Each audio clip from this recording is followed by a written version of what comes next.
नमस्कार साथियों, मैं आशीष सुमन श्रीवास्तव स्वागत करता हूं आपका इस वीडियो में। आज के हमारे इस वीडियो के माध्यम से बिहार बोर्ड कक्षा 12वीं के विषय राजनीति शास्त्र, जो क्रमशः दो भागों में विभाजित है, भाग अ स्वतंत्रता के समय से भारतीय राजनीति और भाग ब समकालीन विश्व राजनीति। तो आज के हमारे इस वीडियो के माध्यम से बिहार बोर्ड कक्षा 12वीं के विषय राजनीति शास्त्र के भाग अ स्वतंत्रता के समय से भारतीय राजनीति के अध्याय 5 कांग्रेस व्यवस्था को चुनौतियां तथा उसका पुनर्स्थापन से संबंधित सभी महत्वपूर्ण वस्तुनिष्ठ प्रश्न और उनके उत्तर पर गौर करेंगे। तो चलिए वीडियो को आगे बढ़ाते हैं और बिहार बोर्ड कक्षा 12वीं के विषय राजनीति शास्त्र के भाग अ स्वतंत्रता के समय से भारतीय राजनीति के अध्याय 5 कांग्रेस व्यवस्था को चुनौतियां तथा उसका पुनर्स्थापन से संबंधित सभी महत्वपूर्ण वस्तुनिष्ठ प्रश्न और उनके उत्तर पर गौर करते हैं। तो चलिए, हमारा पहला प्रश्न है कि नेहरू के निधन के बाद उनका सामाजिक उत्तराधिकारी कौन बना। तो हम आपको बता दें कि नेहरू के निधन के बाद उनका राजनीतिक उत्तराधिकारी लाल बहादुर शास्त्री बने। तो इस प्रकार से हम कह सकते हैं कि प्रश्न संख्या 1 का जो सही उत्तर है वो ऑप्शन द लाल बहादुर शास्त्री होगा। अब आगे बढ़ते हैं, यानी कि प्रश्न संख्या 2 की ओर। प्रश्न संख्या 2 जिसमें कह रहा है कि नेहरू के राजनीतिक उत्तराधिकारी के चयन में किसने निर्णायक भूमिका निभाई। तो हम आपको बता दें कि नेहरू के राजनीतिक उत्तराधिकारी के चयन में पार्टी के अध्यक्ष यानी कि तत्कालीन पार्टी अध्यक्ष कामराज ने निर्णायक भूमिका निभाई। तो इस प्रकार से हम कह सकते हैं कि प्रश्न संख्या 2 का जो सही उत्तर है वो ऑप्शन स पार्टी अध्यक्ष कामराज होगा। नेहरू के राजनीतिक उत्तराधिकारी के चयन में कांग्रेस पार्टी अध्यक्ष कामराज ने निर्णायक भूमिका निभाई। अब आगे बढ़ते हैं, यानी कि प्रश्न संख्या 3 की ओर। प्रश्न संख्या 3 जिसमें कह रहा है कि जब 1969 में कांग्रेस में फूट पड़ी उस समय पार्टी का अध्यक्ष कौन था। तो हम आपको बता दें कि जब 1969 में कांग्रेस में फूट पड़ी तो उस वक्त पार्टी का अध्यक्ष एस निजी लिंगप्पा था। तो इस प्रकार से हम कह सकते हैं कि प्रश्न संख्या 3 का जो सही उत्तर है वो ऑप्शन स एस निजलिंगप्पा होगा। अब आगे बढ़ते हैं, यानी कि प्रश्न संख्या 4 की ओर। प्रश्न संख्या 4 जिसमें कह रहा है कि सिंडिकेट पदबंध से किनका संबंध था। तो हम आपको बता दें कि सिंडिकेट पदबंध से कांग्रेस के इंदिरा विरोधी वरिष्ठ नेतागण का संबंध था। तो इस प्रकार से हम कह सकते हैं कि प्रश्न संख्या 4 का जो सही उत्तर है वो ऑप्शन द कांग्रेस के इंदिरा विरोधी वरिष्ठ नेतागण होगा। सिंडिकेट पदबंध से कांग्रेस के इंदिरा विरोधी वरिष्ठ नेतागण का संबंध था। अब आगे बढ़ते हैं, यानी कि प्रश्न संख्या 5 की ओर। प्रश्न संख्या 5 जिसमें कह रहा है कि 1959 में स्वराज पार्टी किसने बनाई। तो हम आपको बता दें कि 1959 में स्वराज पार्टी सी राजगोपालचारी ने बनाई। तो इस प्रकार से हम कह सकते हैं कि प्रश्न संख्या 5 का जो सही उत्तर है वो ऑप्शन अ सी राजगोपालचारी होगा। 1959 में स्वराज पार्टी सी राजगोपालचारी ने बनाई। अब आगे बढ़ते हैं, यानी कि प्रश्न संख्या 6 की ओर। प्रश्न संख्या 6 जिसमें कह रहा है कि निम्न में से युवा तुर्क गुट का अग्रणी सदस्य कौन था। तो हम आपको बता दें कि नीचे जो 4 ऑप्शन दिए गए हैं उनमें से चंद्रशेखर जो थे वो युवा तुर्क गुट के अग्रणी सदस्य थे। तो इस प्रकार से हम कह सकते हैं कि प्रश्न संख्या 6 का जो सही उत्तर है वो ऑप्शन ब चंद्रशेखर होगा। अब आगे बढ़ते हैं, यानी कि प्रश्न संख्या 7 की ओर। प्रश्न संख्या 7 जिसमें कह रहा है कि 1969 में नई कांग्रेस के बंबई अधिवेशन में किसने अध्यक्षता की। तो हम आपको बता दें कि 1969 में नई कांग्रेस के बंबई अधिवेशन में जगजीवन राम ने अध्यक्षता की। तो इस प्रकार से हम कह सकते हैं कि प्रश्न संख्या 7 का जो सही उत्तर है वो ऑप्शन द जगजीवन राम होगा। अब आगे बढ़ते हैं, यानी कि प्रश्न संख्या 8 की ओर। प्रश्न संख्या 8 जिसमें कह रहा है कि किस पंचवर्षीय योजना में सबसे पहले गरीबी हटाओ के कार्यक्रम को विशेष स्थान दिया गया। तो हम आपको बता दें कि सबसे पहले 5वीं पंचवर्षीय योजना में गरीबी हटाओ के कार्यक्रम को विशेष स्थान दिया गया। तो इस प्रकार से हम कह सकते हैं कि प्रश्न संख्या 8 का जो सही उत्तर है वो ऑप्शन स 5वीं योजना है। अब हम आपको ये बता दें कि 5वीं पंचवर्षीय योजना कब से कब तक चली। तो हम आपको बता दें कि 5वीं पंचवर्षीय योजना सन 1974 से 1979 ईस्वी तक चली। अब आगे बढ़ते हैं, यानी कि प्रश्न संख्या 9 की ओर। प्रश्न संख्या 9 जिसमें कह रहा है कि 1971 के चुनावों में कांग्रेस को लोकसभा में कुल कितने स्थान मिले। प्रश्न संख्या 9 में कह रहा है कि 1971 के चुनावों में कांग्रेस को लोकसभा में कुल कितने स्थान मिले। तो हम आपको बता दें कि 1971 के चुनावों में कांग्रेस को लोकसभा में 352 स्थान मिले। तो इस प्रकार से हम कह सकते हैं कि प्रश्न संख्या 9 का जो सही उत्तर है वो ऑप्शन द 352 होगा। अब आगे बढ़ते हैं यानी कि प्रश्न संख्या 10 की ओर।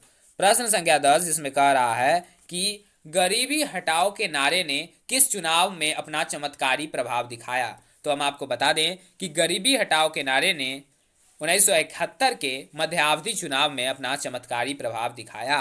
तो इस प्रकार से हम कह सकते हैं कि प्रश्न संख्या 10 का जो सही उत्तर है वो ऑप्शन द 1971 के मध्यावधि चुनाव होगा।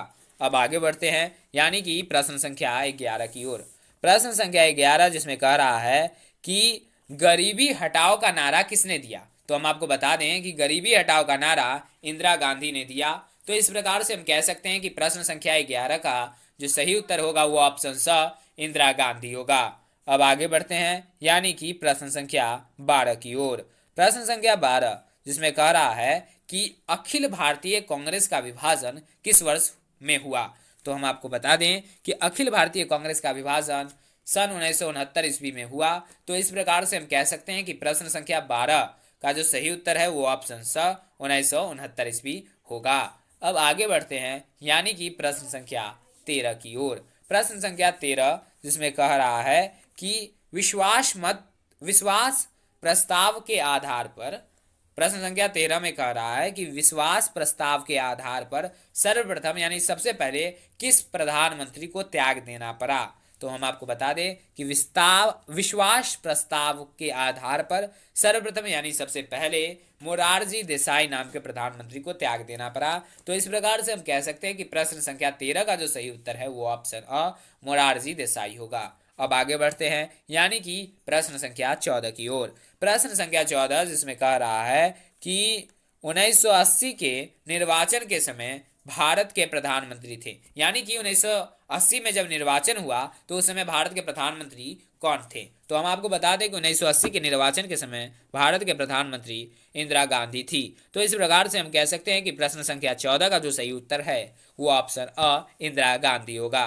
अब आगे बढ़ते हैं यानी कि प्रश्न संख्या 15 की ओर। प्रश्न संख्या 15 जिसमें कह रहा है कि निम्नलिखित में से कौन नेता, नीचे जो 4 ऑप्शन दिए गए हैं उनमें से कौन नेता श्रीमती इंदिरा गांधी की सरकार में उप प्रधानमंत्री थे। तो हम आपको बता दें कि नीचे जो 4 ऑप्शन दिए गए हैं उनमें से जो मोरारजी देसाई हैं वो श्रीमती इंदिरा गांधी की सरकार में उप प्रधानमंत्री थे। तो इस प्रकार से हम कह सकते हैं कि प्रश्न संख्या 15 का जो सही उत्तर है वो ऑप्शन अ मोरारजी देसाई होगा। अब आगे बढ़ते हैं यानी कि प्रश्न संख्या 16 की ओर। प्रश्न संख्या 16 जिसमें कह रहा है कि भारतीय राष्ट्रीय कांग्रेस की पहली महिला अध्यक्ष कौन थी। तो हम आपको बता दें कि भारतीय राष्ट्रीय कांग्रेस की पहली महिला अध्यक्ष एनी बेसेंट थी। तो इस प्रकार से हम कह सकते हैं कि प्रश्न संख्या 16 का जो सही उत्तर है वो ऑप्शन अ एनी बेसेंट होगा।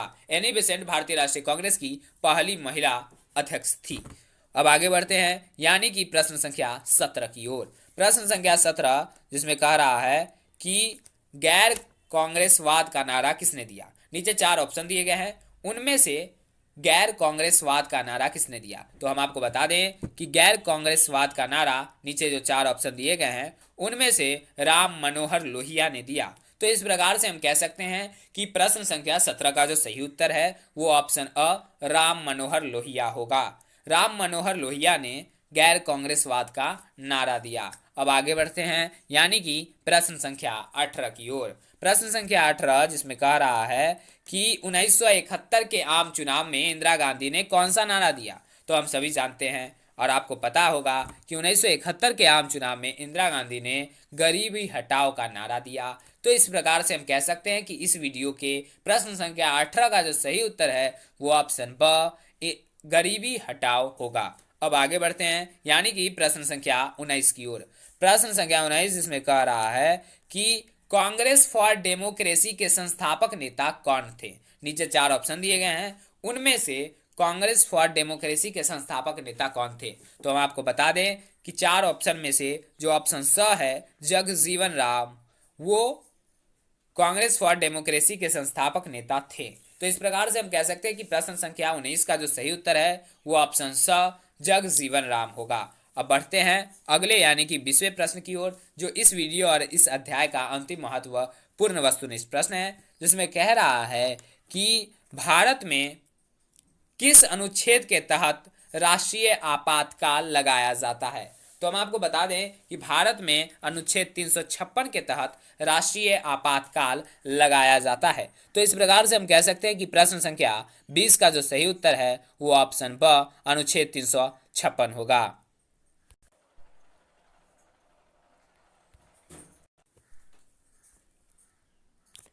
तो फिलहाल इस वीडियो में इतना ही। फिर मिलते हैं अगले वीडियो में विषय राजनीति शास्त्र के अध्याय 6 संवैधानिक व्यवस्था का संकट से संबंधित सभी महत्वपूर्ण वस्तुनिष्ठ प्रश्न और उनके उत्तर के साथ। हाँ, आपसे अपील कि अगर आप बीएससी 12 सेशन 2020-22 से जुड़ी हर अपडेट के साथ विषय हिंदी, अंग्रेजी, इतिहास, राजनीति शास्त्र एवं अर्थशास्त्र की पूर्णतः तैयारी यानी कि सभी ऑब्जेक्टिव और सब्जेक्टिव क्वेश्चन और उनके आंसर का वीडियो चाहते हैं तो हमारे इस वीडियो को like, comment, share and channel को सब्सक्राइब करना ना भूलें। हाँ दोस्तों, एक और बात कि अगर आप हमारे द्वारा दिए गए इतिहास के चैप्टर वाइज अध्याय 1 से 15 तक के ऑब्जेक्टिव क्वेश्चन और उनके आंसर का वीडियो नहीं देख पाए हैं और इसके साथ साथ विषय राजनीति शास्त्र के अध्याय 1, 2, 3, 4 के ऑब्जेक्टिव और उनके ऑब्जेक्टिव क्वेश्चन और उनके आंसर का वीडियो नहीं देख पाए हैं तो हमारे इस वीडियो के डिस्क्रिप्शन में जाकर देख सकते हैं। धन्यवाद।